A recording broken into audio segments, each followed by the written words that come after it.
बिहार में रहती थी। उसके पापा लिट्टी चोखा का ठेला लगाते थे। रूबी भी अपने पापा के काम में हाथ बटाती थी।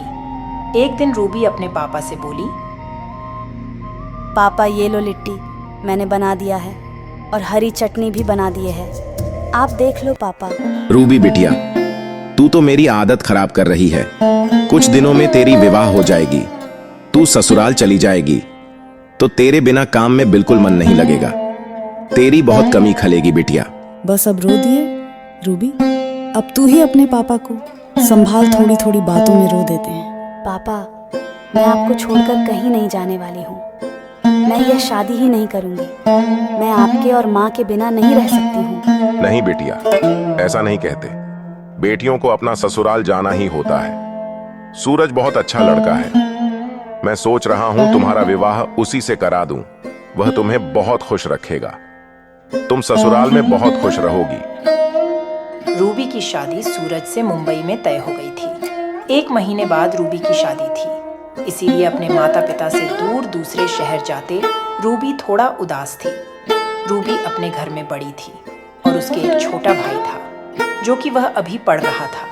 धीरे धीरे 1 महीना बीत गया और रूबी का शादी का दिन आ गया। रूबी की माता पिता खुशी से अपनी बेटी की विदाई करते हैं।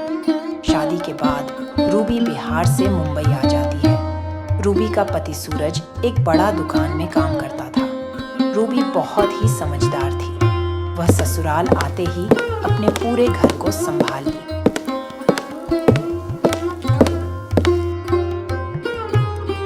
बस बहू कम ही, मैं कुछ नहीं लूंगी, सूरज को दे दो।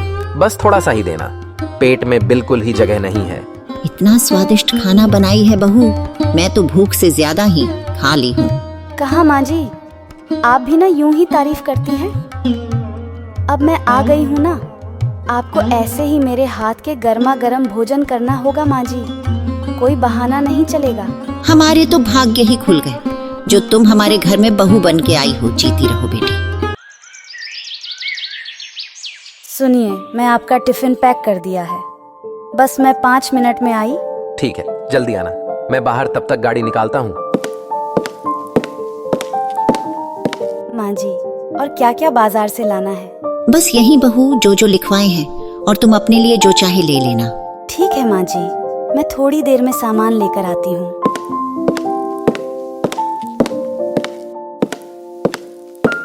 रूबी सूरज के साथ गाड़ी से बाजार चली जाती है। रूबी तुम कहो तो दुकान बाद में चला जाऊंगा। तुम अकेले बाजार से सामान कैसे ले जाओगी? ये जी आप चिंता न कीजिए, मैं ऑटो ले लूंगी। सूरज रूबी को बाजार में छोड़कर कुछ दूर आगे बढ़ा ही था। तब अचानक उसके गाड़ी के आगे एक बड़ा सा पत्थर आ जाता है और सूरज की गाड़ी उस पत्थर से टकरा जाती है और सूरज की गाड़ी गिर जाती है। सूरज को बहुत ही ज्यादा चोट लग जाती है। रूबी कुछ ही दूरी पर थी। तब रूबी बोली, कोई मदद कीजिए, हमारे पति को बचा लीजिए।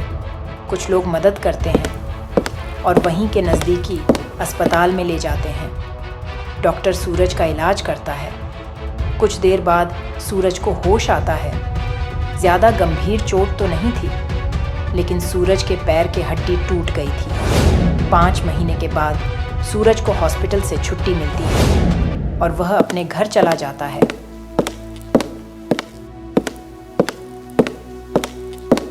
माँ, आप चिंता ना करो, मैं बिल्कुल भी ठीक हूँ। बस पैर के हड्डी में ही थोड़ा सा चोट है। कुछ महीनों में मैं ठीक हो जाऊंगा। चिंता मत करो माँ। अरे बेटा, माँ हूं ना, चिंता तो होगी ही। तू नहीं जानता है बेटा, पर जरा सी भी खरोच आती है तो माँ का कलेजा निकल जाता है, और फिर तुझे तो इतना ज्यादा चोट आ गया है। चिंता तो होगी ही ना। अब तो कुछ दिनों के लिए दुकान पर भी नहीं जा सकता हूँ। जाना भी नहीं है, डॉक्टर ने आपको रेस्ट करने को बोला है। आप चिंता ना करें, तब तक मैं कुछ काम शुरू कर देती हूँ ताकि घर में कुछ पैसा आते रहे। तभी रूबी के माता पिता बिहार से मुंबई आ जाते हैं। रूबी ने फोन पर सूरज की एक्सीडेंट की बात बताई थी, जिसे सुनकर वह रह ना सके। दामाद जी, आप कोई चिंता ना करो। रूबी ने हमसे लिट्टी चोखा बनाना बहुत अच्छा से सीखी है। रूबी बिटिया, तू यहाँ मुंबई में बिहार वाले लिट्टी चोखा का दुकान शुरू कर दो। वह तुम बहुत अच्छे से बनाती हो, और मैं कुछ दिन यहाँ रुक जाता हूँ कि तुम्हारा काम सेट हो जाए, तो मैं चला जाऊंगा। हाँ पापा, ये ठीक रहेगा। बिहार वाली लिट्टी चोखा यहाँ बहुत अच्छे चलेंगे। इधर आसपास बिहार वाले लिट्टी चोखे वाले काम भी नहीं है। सूरज बेटा, आप चिंता मत करो, मैं और पापा कुछ दिन यहीं पर रहेंगे। शुक्रिया पापा, शुक्रिया माँ।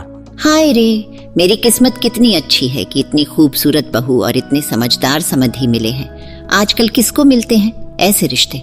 उसके आंखों में आंसू आ जाते हैं। सूरज को भी अपने सास ससुर को आने के बाद बहुत हिम्मत मिल गई थी।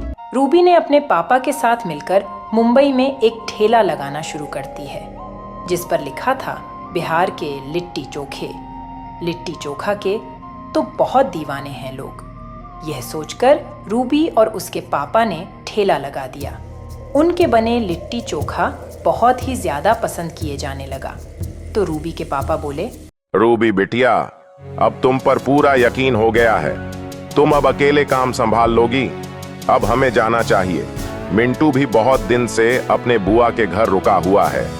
फोन पर रो रहा था, बोल रहा था कि आप लोगों के बिना मन भी नहीं लग रहा है। हाँ पापा, मिंटू बहुत दिन अकेले रुक गया। उसका मन तो उड़ेगा ही, और आपको बिहार का भी तो काम संभालना है ना। आप भी बहुत दिनों से यहाँ रुके हैं। अब मैं सब कुछ संभाल लूंगी, आप मेरी चिंता ना करें। रूबी के माता पिता वापस बिहार लौट जाते हैं। उन्हें आए हुए भी बहुत दिन हो गया था। अब रूबी अकेले अपना दुकान रोजाना लगने लगी। वह रोजाना सुबह उठकर लिट्टी और चोखा का पूरा सामान तैयार करती और बाजार निकल जाती। रूबी रोज बाजार में अपना ठेला लगाती थी। धीरे धीरे उसके लिट्टी चोखा पूरे मुंबई में फेमस होने लगे। अब तो उसे शादी और पार्टी में भी ऑर्डर मिलने लगे। इस काम में रूबी की सास भी मदद करती थी। शादी और पार्टी के ऑर्डर मिलते तो वह भी अपने सास के साथ जाती और अपना स्टॉल लगाती। स्टॉल पर लिखा बिहार वाली लिट्टी चोखा का नाम देखकर ही भीड़ लग जाती थी। अब रूबी बहुत अच्छे पैसे कमाने लगी। रूबी ने एक दिन बोली, सुनो, अब तो आपकी तबीयत भी ठीक हो गई है। मैं बोल रही थी कि आप उस दुकान का काम छोड़ दो, हम अपना ही दुकान चलाएंगे। अब हमारे पास पैसे भी हैं। अच्छा से दुकान खोलकर कुछ कारीगर भी रख लेते हैं। रूबी, तुमने तो मेरी सारी जिंदगी ही बदल दी। कहते हैं कि एक आदमी के सफलता में एक औरत का ही हाथ होती है, और तुमने तो मेरा जीवन ही बदल दिया है। तुम जैसा चाहती हो वैसे ही होगा। जीते रहो मेरे बच्चों, ऐसे ही हमेशा खुशी से रहो। रूबी के मेहनत से सब कुछ अच्छा होने लगा। सूरज और रूबी बाजार में एक किराए की दुकान ले लेते हैं और अपने साथ साथ कुछ कारीगर भी रख लेते हैं जो काम में उनके मदद करते थे।